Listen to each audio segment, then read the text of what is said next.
Dear viewers from home and abroad, welcome once again to another episode of Tritiyo Matra. The situation in the Middle East grows dire as Israel plans to begin its next phase of military actions against Palestine. Recent estimates from the Gazan Health Ministry place the death toll at around 35,000, with relief agencies warning that the numbers could be even higher. More than half of Gaza's homes have been destroyed, damaged, and 80% of commercial facilities have sustained damage. About 2,835 units have been damaged and approximately 1,791 have become uninhabitable due to severe damage. Almost 2 million Gazans, more than 85% of the population, have fled their homes since October 2023.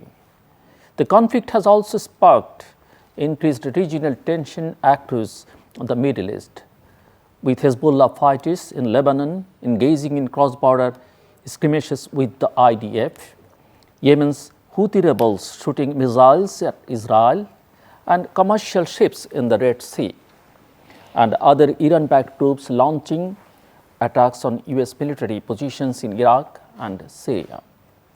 To discuss the ongoing situation in Palestine more, I have the honor of hosting a very special guest, His Eminence Mr. Yousef S.Y. Ramadan, the Palestine Ambassador to Bangladesh. Mr. Ambassador, welcome to the show. Pleasure to be with you.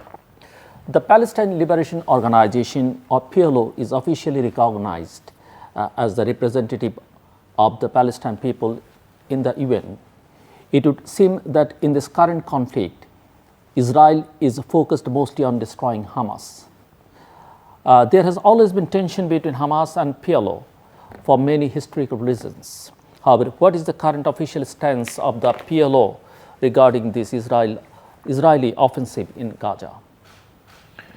Well, the PLO, as you just mentioned, is the sole legitimate representative of the Palestinian people. It was recognized in 1974 as such. And since then, it took under its task that this organization shall be for all the Palestinian people, regardless if they live inside Palestine or outside Palestine. They have a strong body. They have ministries. At that time, they had different departments which they take care of all the Palestinian people, education, healthcare, and all these things, and did it very well. That continued to happen until we signed the Oslo Accord in 1993, and then we moved to Palestine, mainly Gaza and part of West Bank. Then the Palestinian National Authority started to taking the part which the PLO used to take. So PLO was was responsible only for the negotiation, political negotiation, nothing else. Administration, education, healthcare is not anymore belong to the PLO. Hamas rised, and there was a strong intention from Israel to make a split between Hamas and the Fatah movement, which Fatah is part of the PLO, the main part of the PLO. And I must admit that they succeed. They did that, and that was, we call it Nakba, catastrophe. It was the third catastrophe of the Palestinian people, that two of the biggest factions are being divided. And the only beneficiary is Israel. And that continued to go on. The PLO, the difference between the PLO and the Hamas movement is that PLO took the path of peace and negotiation. Hamas believed that the only way is by armed struggle, right? We have been negotiating with Israel since. The goal is same, but it's they different. all want the same thing. We all want Palestine. We all want to liberate. But two different paths. Absolutely. So this is the main problem between us and Hamas, that they believe in a different direction, or their strategy is different than our strategy. Mr. Ambassador, every day we witness horrible news coming from the Gaza Strip. Almost all human rights organizations have stated that the situation is truly desperate and has grown increasingly worse since Israel began its invasion. You must be very well informed about the situation at the moment, and could you let our audience know about the situation in Gaza? I think in Bangladesh specifically, the people of Bangladesh, they know a lot because they follow in details what's going on, what happened, because they really care. So they follow the news. But what I want to say is that this war or this situation in Gaza Strip is unprecedented. It never happened in the world, maybe for the last 200 years. Such thing didn't happen, including during the Second World War. Nothing like that happened. Gaza, a tiny city of 360 square kilometers, 75% of it is completely destroyed, demolished. There is not even one university or one mosque or one school or one hospitals are functioning today. All is being completely destroyed. We have almost the total people who died under the rubble and above the rubble is almost 42,000 people. You have almost more than 80,000 people injured.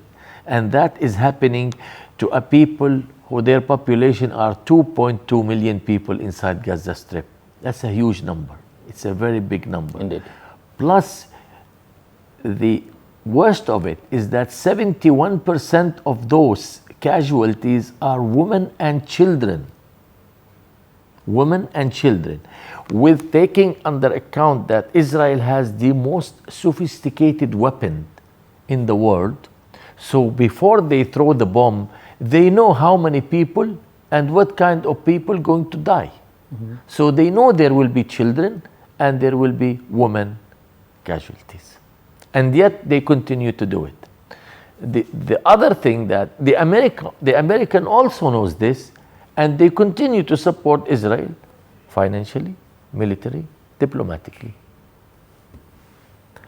So we are in a difficult situation that it's not like you're just facing Israel. You're also facing the American, because it's your weapon, it's your money, it's your support giving. You're encouraging them. Indirectly, you're encouraging Benjamin Netanyahu to kill Palestinian people, innocent Palestinian people. You say, okay, we go after Hamas and this. I haven't seen that. I've seen Hamas is very active, extremely active, very active. Yesterday there was 3 dead soldiers, 2 of them are major, and 11 soldiers injured. And this has been 7 months, and you're considered to be one of the most powerful country in the world, one of the top 5, going against how many people? 25,000, 30,000 Hamas? 300, you cannot control 300. Look, from the beginning of the war, day 1, 8th of October, it's a revenge. Kill as much as possible from all the people, because they consider the people in Gaza Strip human animal. And that's what they said openly. Although we are receiving a lot of news regarding Gaza, as you said, the war and the humanitarian crisis, we are not seeing a lot of coverage regarding the situation in the West Bank at the moment.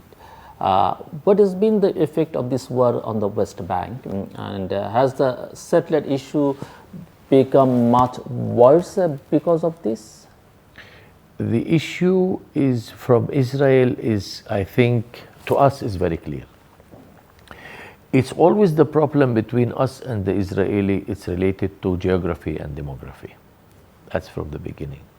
They want as much as possible people to get out of Palestine so they can seize their land.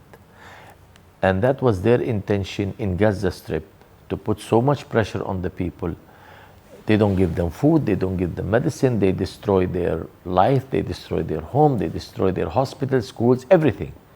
So there is no life. They make Gaza hell, so people leave. So they take Gaza. Exactly the same thing is happening, but in a lower scale. Also, they want people to drive people from West Bank to get out, so they can seize their land. So this is the problem, is for them, it is geography. They want more land. Until today, there's still more than 400 Palestinian people in West Bank, where there's no Hamas. There's no armed resistance. So here you have the soldier in Gaza, officially killing the people, and on the other side you have the settlers. You know, I mean, both are working on the same line, both of them, the settler and the thing. And the leadership in Israel, they support both sides. And the world are watching. So Ambassador Yousef, given the recent escalation of tensions and the humanitarian challenges in Gaza, what are the immediate steps that the Palestinian leadership is planning to take in order to alleviate the suffering of the people, and what kind of international aid is most needed at this juncture? You see, the most important thing still is to stop the war. Because without stopping the war, we can do nothing. We can do nothing at all. The moment we stop the war, I think, and it must happen, that the Palestinian National Authority has to take responsibility about each and every person in Gaza Strip. And I mean, of course, with the limited resources that we have. That will depend on how much the international community are willing to support us financially. And then we'll be able to take care of. There is a new government in Palestine was formed, and the main intention of the government and the main goal of the government, I spoke to two of their ministers, we had a video conference. The main intention is Gaza Strip. How are we able to rebuild houses for them? Okay, we cannot rebuild houses from concrete because this will cost hundreds of billions of dollars, but at least we will find a shelter for them, a dignified shelter, not just a tent. So the Palestinian National Authority are capable to run the daily work of those people in Gaza Strip. Definitely, I can guarantee that. We are hearing rumblings of a potential next phase of Israel's aggression, and which includes an invasion of Rafah. Do you believe that Israel will begin such an invasion soon? Well, Israel was determined to do that. If you asked me this question a month ago or 2 weeks ago, I would tell you Israel definitely is going to do it. Israel put a plan from the day one of the war, Benjamin Netanyahu. He wants an exclusive victory. And that victory means destroy Hamas completely, and he can return all the prisoners or the hostages back safely, without any compromise, without any negotiation, without any exchange of prisoners. That was his plan. He started using a very massive force. We have seen all that, but nothing has happened. He said the first thing 2 months, then the 2 months became 3, then 3 became 6, and now we're on the 7th month. And did he achieve anything? Nothing. He couldn't save any of the hostages. He could not destroy the resistance in Gaza Strip. The only thing he destroyed is the houses and the heart of our children and women. So now I think today, Benjamin Netanyahu doesn't have many choices. Maybe he had before, today he doesn't have many choices. Today, the people who supported the governments and the country who supported Benjamin Netanyahu, those are the same people who are putting pressure on Benjamin Netanyahu. I'm talking about Europe in general, all Europe putting pressure. The Americans started putting pressure on Benjamin Netanyahu lately. And this pressure has mounted after the uprising of the American universities. This also plays a very important role, a crucial role in it. Because those universities, many of them, by the way, are Jewish. Yeah. There's big number of those people demonstrating against Israel to stop the genocide are Jewish. Those universities, they have, most of the students are from the elite class in America. They're American. Okay, so they are a kind of a power for us and for the American president who's going to run for the election, because those people are not going to vote for Biden for sure. Plus the Muslims said we're not going to vote. You have 5 million Muslims in America, and then you have the student now, they're not going to vote. So this kind of force together will be able to determine who's going to be the president of the United States. So in the future, any president come to power, he have to think twice. How should he treat the issue related to the media? How should he deal with it? Hypocrisy should not work anymore. It shouldn't. He have to be straightforward, and he has to treat us as a human being exactly the way he treated the rest of the world. That's how then we will believe in the values that they talk about. Israel's foreign minister indicated recently that such an invasion would be suspended if there is a deal to free the current hostages being held by Hamas. Do you think this statement is true? And is the rescue of hostages even a priority for the government of Israel at this point? Let me tell you one thing. There's only one man in Israel who decides everything. That is Benjamin Netanyahu. No one else. Not in the army and not in the government. No one. They can say whatever they want. Anything they want. But finally, he makes the decision. Benjamin Netanyahu is in trouble. We all know this. He have corruption cases. The moment this war stops, what will happen immediately? There will be a commission, investigation commission. First of all, this commission will ask questions. Why 1,200 Palestinian terrorists were able to invade one of the most powerful countries in the world and control several cities within the range of about 15 to 20 kilometers from Gaza? Where was our army? Where is our security? Where is our intelligence? There's a price to be paid. That's number one. Number two, today 70% of the people in Israel itself, they don't want Benjamin Netanyahu to remain in power. Number three, you have the corruption issue. So if Netanyahu doesn't go home, he'll go to jail. And he knows this very well. So he tried to prolong the war on the expense of his people, his soldier who's dying, and our people, to save his skin. But the majority of the Israeli society and the world leaders, they understand this fact. And they're dealing with it accordingly. That's why Netanyahu today is looking to save his face, nothing else. They provide him with something to save his face, he will accept. The hostages in Gaza Strip, and this is the right of the resistance movement. I release your hostage, you release mine. It doesn't work that I give, there's nothing called free lunch here. You give and take.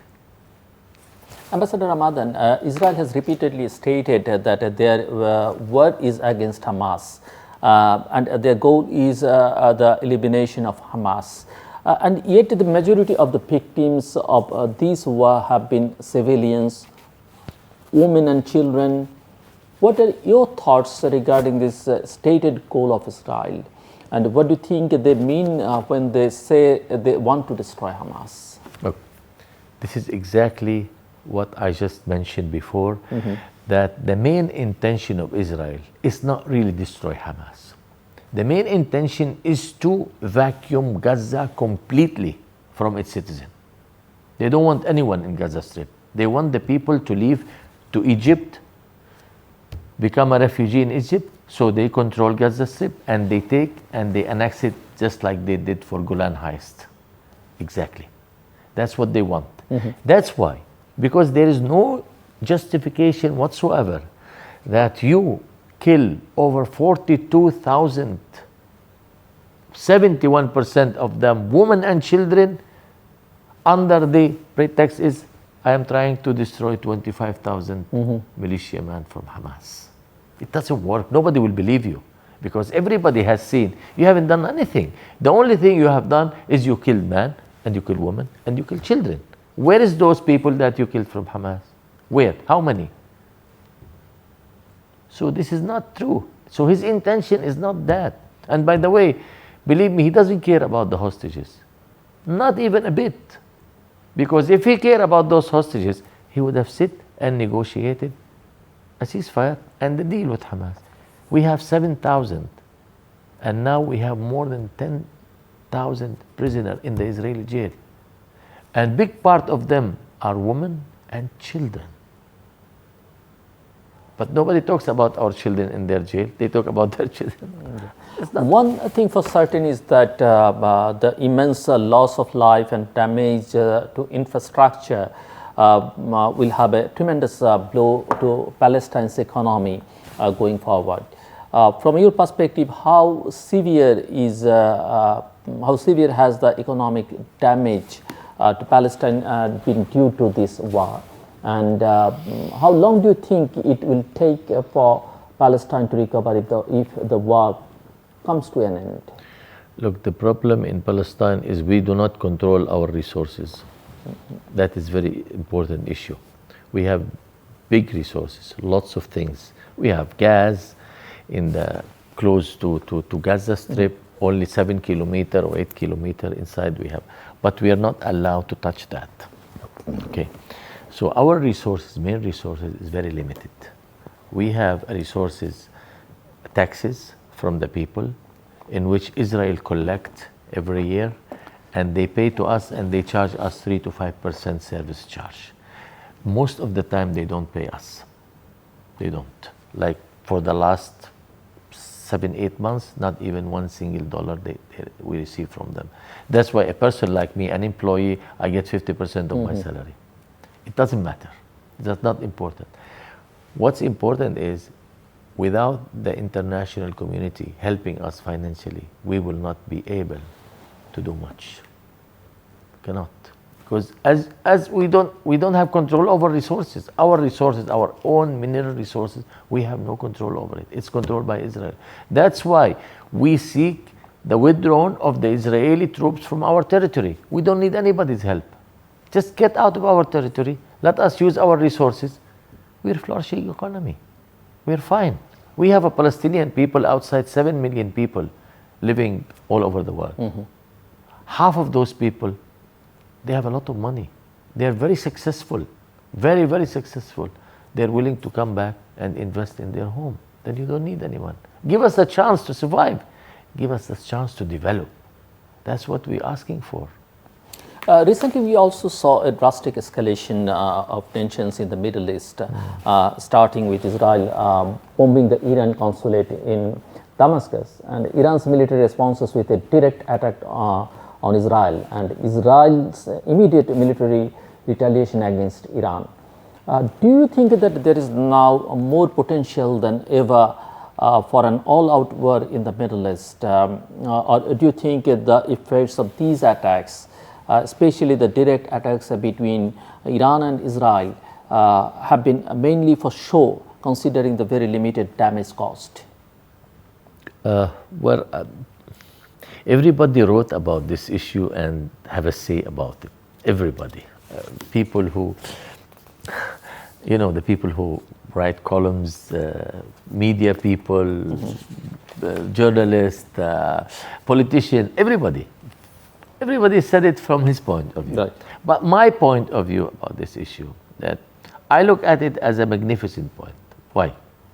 Since the establishment of this state, this entity, the Jewish entity in Palestine, no country dared to, as a country, to throw one single rocket into Israel.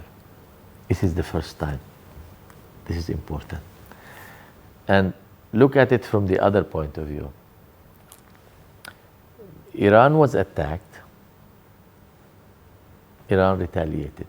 How many they shot from the drone or from the missiles is not important. How many fell, that's not the issue. The issue, the message was clear, that when we want you, we can reach you.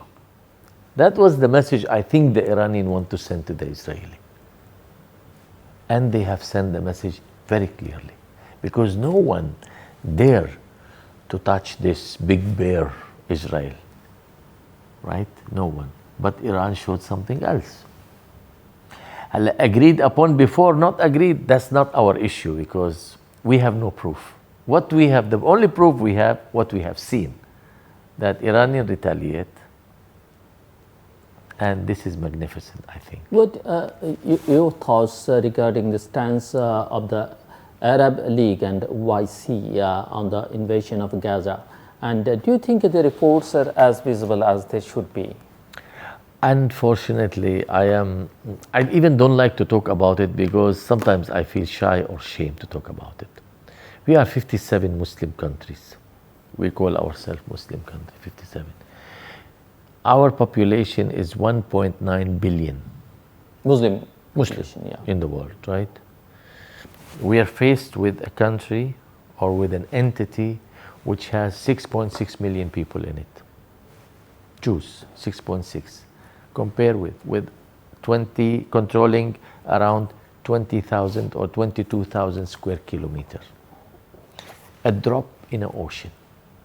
Drop in the ocean. This is what Israel is, drop in Arab. And imagine this drop is controlling the whole ocean. It's deciding which color the ocean has to be. I can't believe, or I don't want to believe, that all these countries are unable to do anything. If I say that, that will show them they are very weak. So I feel shame. If I say they can do and they don't want to do, also I feel ashamed. So I don't know what to say. But they can do more. They can do much more. Look, we never ask for the impossible. We don't want their tanks, their soldiers, their helicopters, their fighters. We don't need that. Nothing.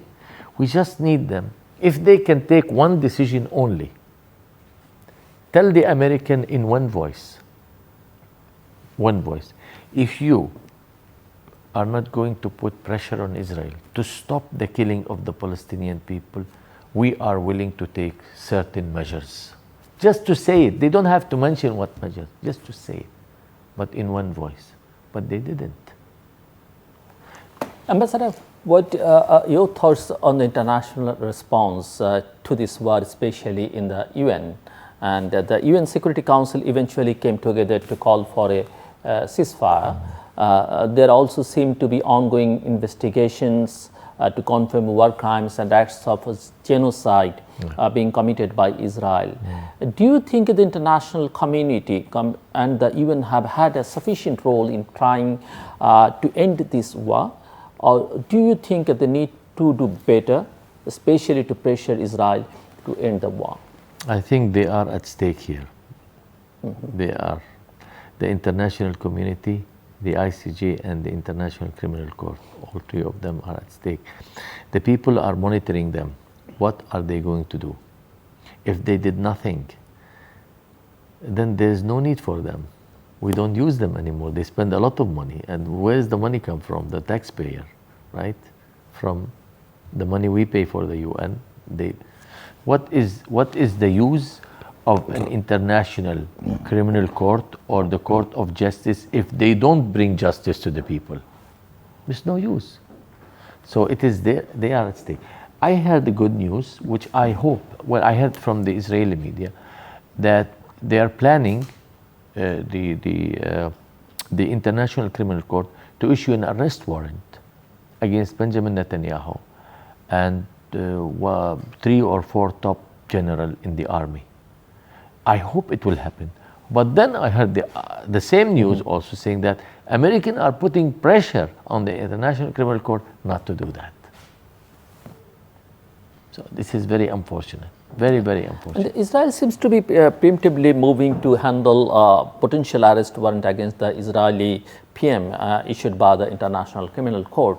And do you think such an arrest warrant will actually be issued even if the ICC takes such action? Will it greatly impact the ongoing situation? Of course it will, and positively it will. You will be answering the people who are asking so many questions. You will be telling the people, sending message to the people that here we are not, we deal with human equally. There isn't black and white here. All are equal. And here the proof is, we have this man, he committed a crime, we will arrest him, or we have a warrant to arrest him. Otherwise, they will be sending a message which saying, oh, there is certain people who have immunity, and one of them is Benjamin Netanyahu. So it is very important and very close. They arrest him or not, that's not the issue. They bring him to the court or not, but just they have to send a message. Yes, absolutely. They need to send this message, because the people in the world, majority of the people who follow the situation today, they ask so many questions and they have no answers. You need to answer those people. Those people are your responsibilities. I'm talking about the leadership of those countries. The most effective country in the world, the main player, Europe, United States of America. There have been lots of protests in Tel Aviv against the Netanyahu government's handling of the situation. Do you think we might see an Israel that is more open to peace in the current PM steps down from power? There was never been a division in Israel like today.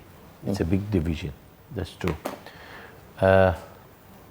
But the thing which is, I must confess, unfortunately, you have almost over 60% of the population in Israel became a very hardline people from the extreme right. And those kind of people, they have much worse leadership to control them. So without proper pressure and proper measures, and sometimes maybe a sanction, the majority of the Israeli, they won't accept any peace deal with the Palestinians. They won't give you, they won't withdraw from the territory. You have to show some force. I'm not saying force like tanks and no. Some measures has to be taken. The Israeli society has to understand that they cannot live in peace and security before they withdraw from the territory that they occupied in 1967 and they allow the Palestinian state to be born. Without that, there is no security for you, and they have to know that this time we are not going to save you. So this is the most important thing, that how much efforts those measure, and let me be very clear, call the things by its name. When I talk about those countries, I'm talking about 5 European countries, the biggest 5, plus the United States of America. That's enough. Because the other is guaranteed. Talk about China, India, Japan, South Africa, Brazil. They guarantee their position is very clear. But I'm talking about those countries who represent the air that Netanyahu and Israel breathe from. Those are the major European countries plus the United States of America. If they decide, believe me, it will happen just like that.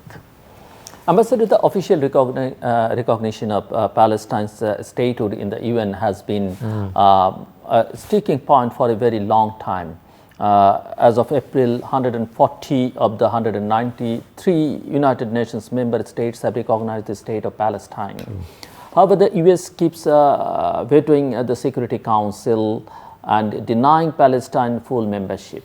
However, with the recent surge of support for Palestine internationally, do you think there might be a chance that Palestine might finally be allowed full membership in the UN? We were supposed to be, except for the American veto. Only it was the American veto. Otherwise, it could have happened. Today, the position have changed. Today, I've read the statement from the Foreign Minister of Saudi Arabia. He has agreed with majority of the European country that the recognition will take place within May. So that will make the difference. That's great. Yeah, if the major important country, I just respect, only Sweden recognized us from Europe. We have a thing.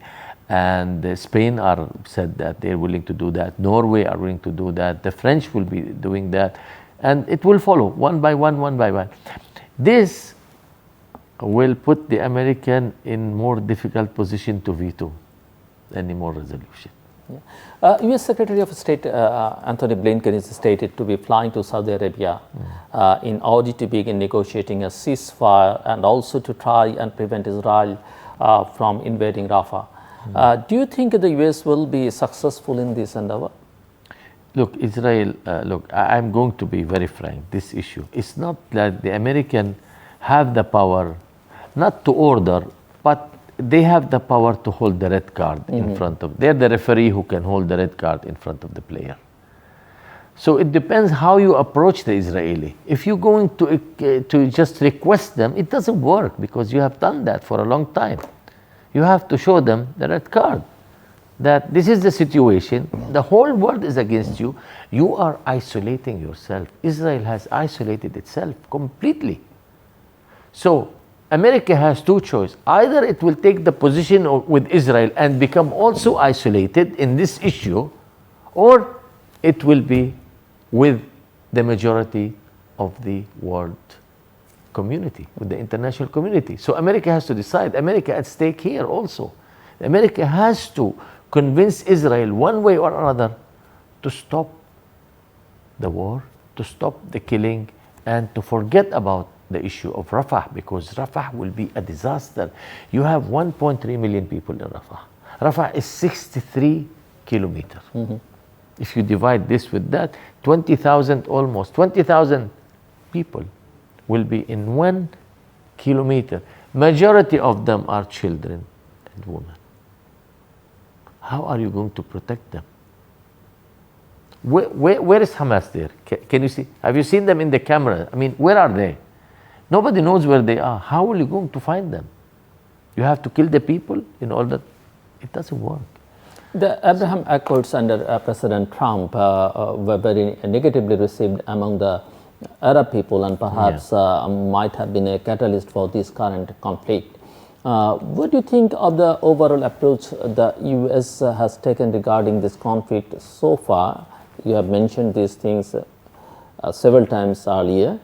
But do you think it is realistic to expect the normalization of Israel in the Arab world after what happened?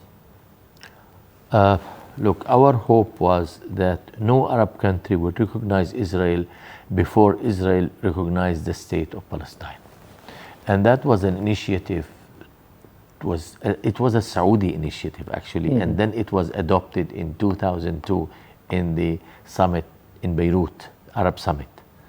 So this is their initiative. What we said in the initiative clearly, the moment Israel accept the two-state solution and the Palestinians have their own independent state, all the Arabs and the Muslim world will recognize Israel and normalize relation. Going behind this, our president said it's a step in the back. I think I fully agree with him. It was a step in the back. It shouldn't have happened.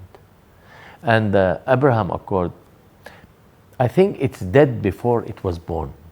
It was dead born, or it was born dead. So we don't have to speak about it because nobody will accept it. No one. We didn't fight all these years and lost so many of our people, the best people, and then finally we accept something like a few kilometers. And as Netanyahu said, you can call it empire if you like.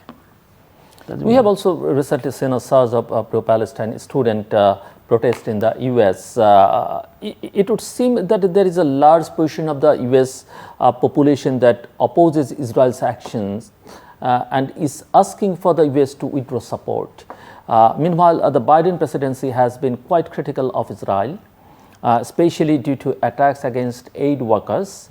As the U.S. elections draw near, do you think there might be a bigger rift between the U.S. and Israel? Look, also there is a priority for Mr. Biden here. We have to be frank.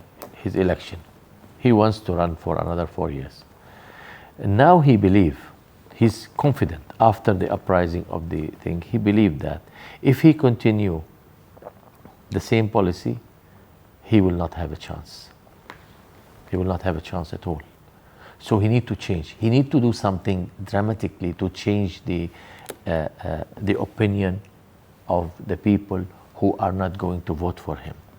And he have a big chance for one reason, that on the other side you have Donald Trump, which could be more evil. Yeah. I have to choose between the worst and the worst.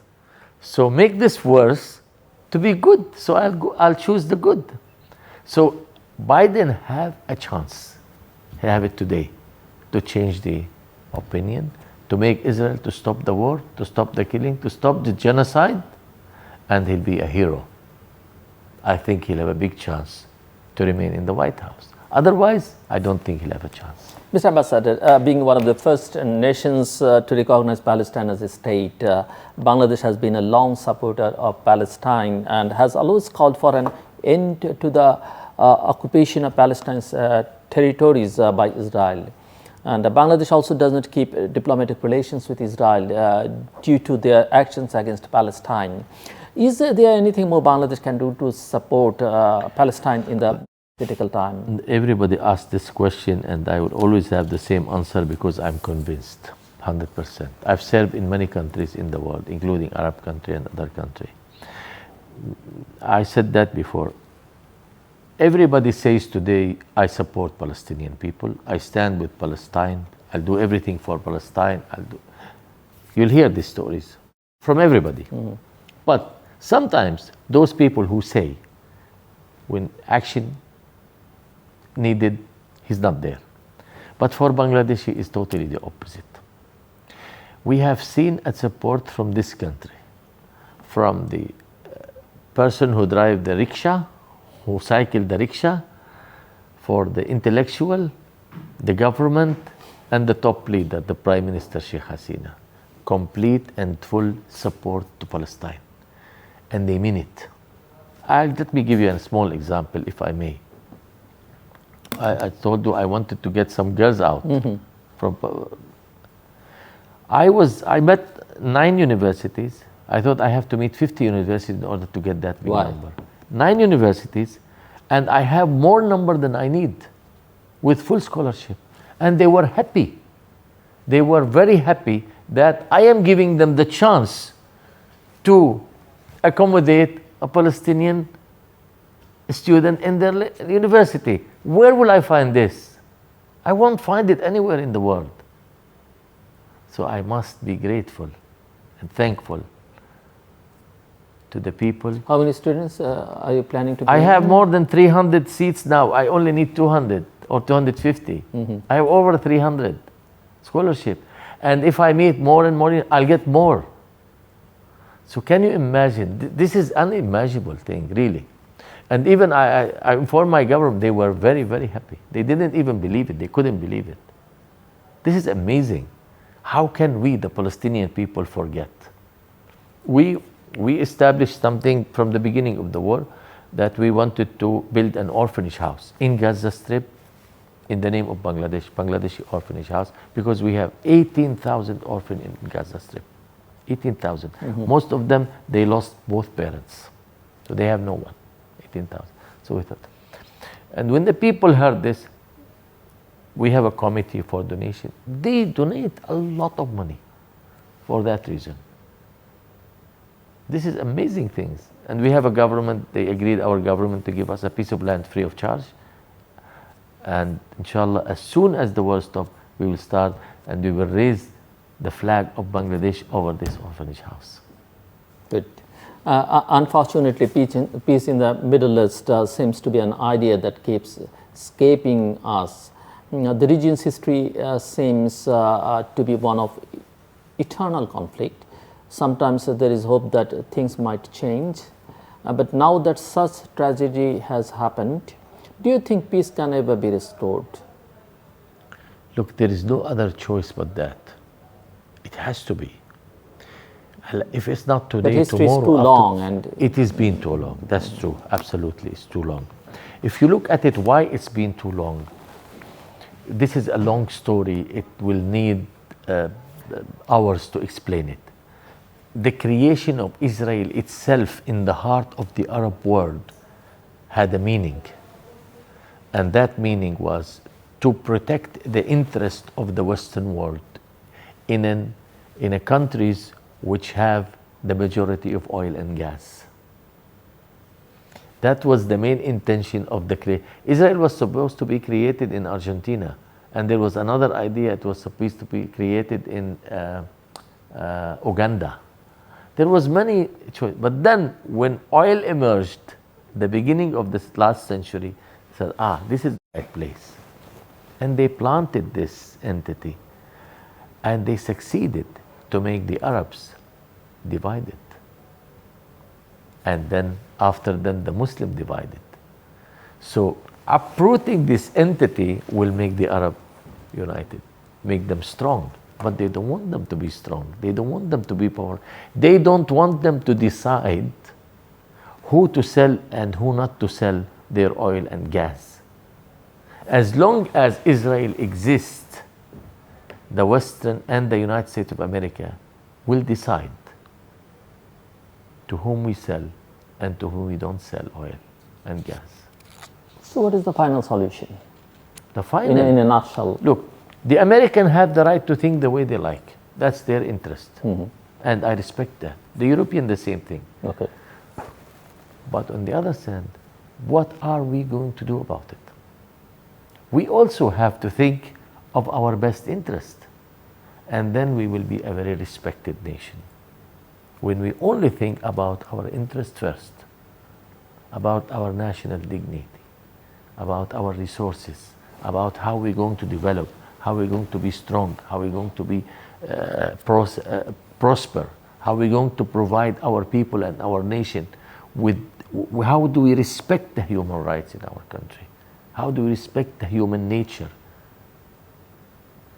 I think when we reach to this level, we will be very powerful and we will be very united. But today the world has changed a lot. Today the world has changed.